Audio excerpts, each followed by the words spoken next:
Assalamualaikum putra-putri Indonesia. Ketemu lagi dengan Miss Raharti. Di kesempatan kali ini saya akan menjelaskan tentang tema 2, subtema 2, pembelajaran kedua. Sebelum pembelajaran kita mulai, jangan lupa berdoa dulu ya putra-putri Indonesia agar pembelajaran hari ini berjalan lancar. Putra-putri Indonesia, bangsa kita itu terdiri atas ribuan pulau dengan berbagai keberagaman. Meskipun begitu, bangsa kita tetap menjunjung tinggi persatuan dan kesatuan. Apa buktinya? Terbukti dengan adanya kerjasama dan semangat persatuan dan kesatuan. Bangsa Indonesia mampu memproklamasikan kemerdekaannya dan terbebas dari penjajah. Indonesia merupakan negara kepulauan yang penuh dengan kekayaan serta keberagaman budaya, ras, suku, agama, bahasa, dan masih banyak lainnya. Selain memiliki keberagaman, wilayah Indonesia juga dipisahkan oleh lautan loh. Negara Indonesia memiliki beribu pulau yang membentang dari Pulau Sabang sampai Merauke. Meskipun penuh dengan keberagaman, Indonesia tetap satu sesuai dengan semboyannya, yaitu Bhinneka Tunggal Ika, yang memiliki arti meskipun berbeda-beda tetapi tetap satu jua. Keberagaman yang ada di Indonesia disebabkan oleh beberapa hal, yaitu wilayah Indonesia yang berupa negara kepulauan, letak strategis wilayah Indonesia, perbedaan kondisi alam, dan penerimaan masyarakat terhadap perubahan. Adanya keberagaman tersebut tidak menghalangi rakyat Indonesia untuk bersatu guna membangun dan memajukan bangsa. Para pemuda Indonesia berkarya dan bekerja sama demi kemajuan bangsa tanpa memandang suku dan daerah asal. Karena dengan persatuan dan kesatuan, rakyat Indonesia dapat memajukan bangsa. Selain semboyan Bhinneka Tunggal Ika, kita juga memiliki semboyan yaitu bersatu kita teguh, bercerai kita runtuh, yang mana semboyan tersebut sering didengungkan untuk meningkatkan semangat persatuan pada masa penjajahan. Kita juga harus menanamkan semboyan tersebut pada diri kita putra-putri Indonesia, agar kerukunan dan persatuan yang ada di antara kita selalu terjaga dan gak ada perpecahan. Untuk memahami pentingnya semangat persatuan dan kesatuan serta kebersamaan, yuk kita baca teks berikut.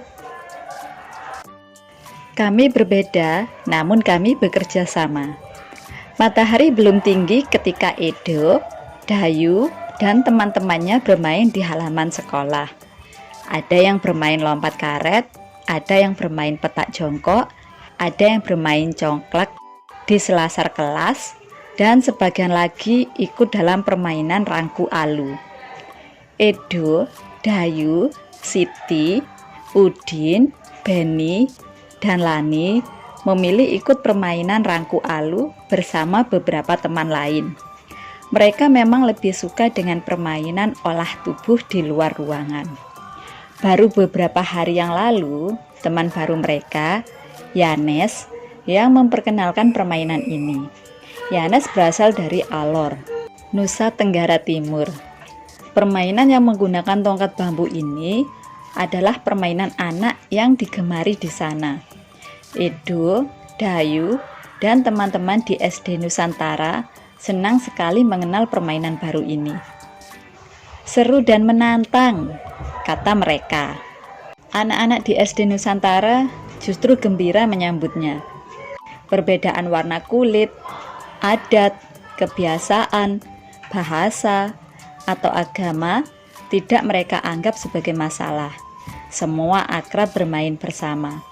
Pernah sekali waktu ketika Edo bercanda akrab dengan Siti dan Dayu, Hendra berkomentar, "Ih, Dayu, mau-maunya kamu bermain dengan Edo yang berkulit hitam. Nanti kulitmu yang putih tertular hitam loh, ejeknya. Ah, aku tak pernah pusing dengan warna kulit. Tak pernah pusing dengan asal daerah. Aku dan Siti pun berbeda. Aku anak Bali, Siti anak Sumatera. Tetapi kami saling memahami. Pertemanan hanya butuh waktu untuk saling menyesuaikan. Aku pun butuh waktu untuk menyesuaikan diri denganmu, Hendra. Balas Dayu tenang. Hendra pun terdiam. Sesungguhnya, ia juga tidak pernah mengalami masalah dengan temannya yang berbeda asal. Begitulah gambaran keseharian di SD Nusantara. Anak-anak tetap rukun, bekerja sama dan bersatu, walaupun mereka berbeda-beda. Wawasan mereka semakin kaya karena mengenal adat dan bahasa daerah lain. Semakin kaya dengan bermain bersama aneka permainan tradisional. Rangku alu, bentik, gobak sodor, atau cinciripit menjadi perekat yang menyenangkan. Dari bacaan tersebut, bisa kita ambil pelajaran dimanapun kita berada, dari manapun kita berasal, kita tidak boleh membedakan teman-teman kita ya putra-putri Indonesia, tapi kita harus tetap hidup rukun, damai, dan selalu berdampingan. Berdasarkan bacaan yang sudah kita baca, coba kita selesaikan beberapa permasalahan yang ada di bawah ini.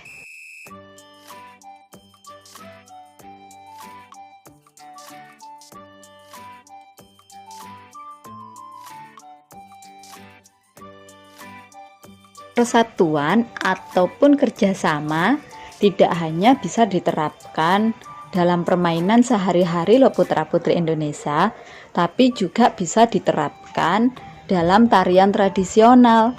Contohnya apa? Contohnya tari indang. Nah, ada yang tahu nggak tari indang itu berasal dari mana?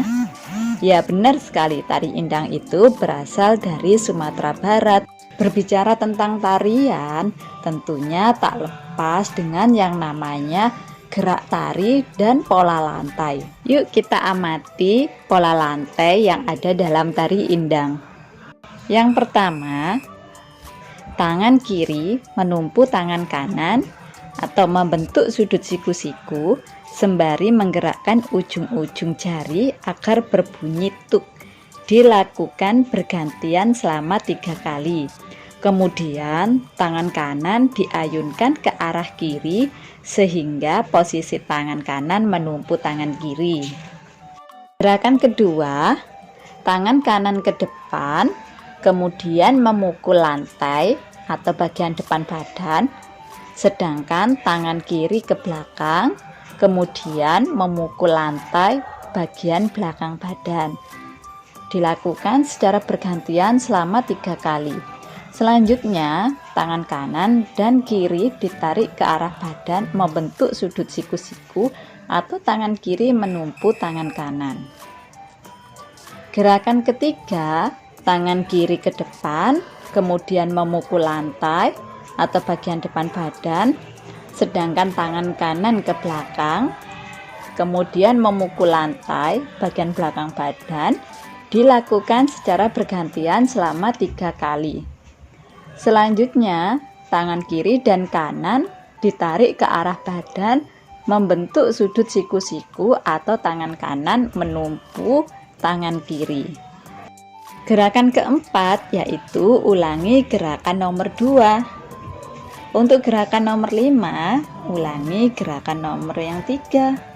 Selanjutnya, gerakan ke-6, posisi badan ke arah kanan, kedua tangan diletakkan di atas paha kanan, tangan kanan di atas tangan kiri, kemudian pergelangan kedua tangan digerakkan, kaki digerakkan, dan digerakkan selama 4 hitungan. Gerakan ke-7, posisi badan ke arah kiri, kedua tangan diletakkan di atas paha kiri, tangan kiri di atas tangan kanan, kemudian pergelangan kedua tangan digerakkan, kaki digerakkan, dan digerakkan selama 4 hitungan.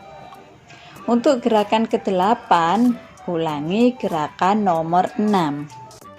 Gerakan ke-9, ulangi gerakan nomor 7. Untuk gerakan nomor 10, posisi badan ke arah kanan, kedua tangan diletakkan di atas paha kanan, tangan kanan di atas tangan kiri, kemudian pergelangan kedua tangan digerakkan, kaki digerakkan selama 4 hitungan. Untuk gerakan yang terakhir, posisi badan ke arah kiri, kedua tangan diletakkan di atas paha kiri, tangan kiri di atas tangan kanan, kemudian pergelangan kedua tangan digerakkan, kaki digerakkan, dan digerakkan selama 4 hitungan. Nah, itu tadi gerakan tari indang. Sekarang coba uraikan gerakan-gerakan pada tari remo ya putra-putri Indonesia. Alhamdulillah, pelajaran hari ini telah selesai. Mudah-mudahan apa yang kita pelajari hari ini bermanfaat. Sampai ketemu lagi ya putra-putri Indonesia. Terima kasih dan wassalamualaikum.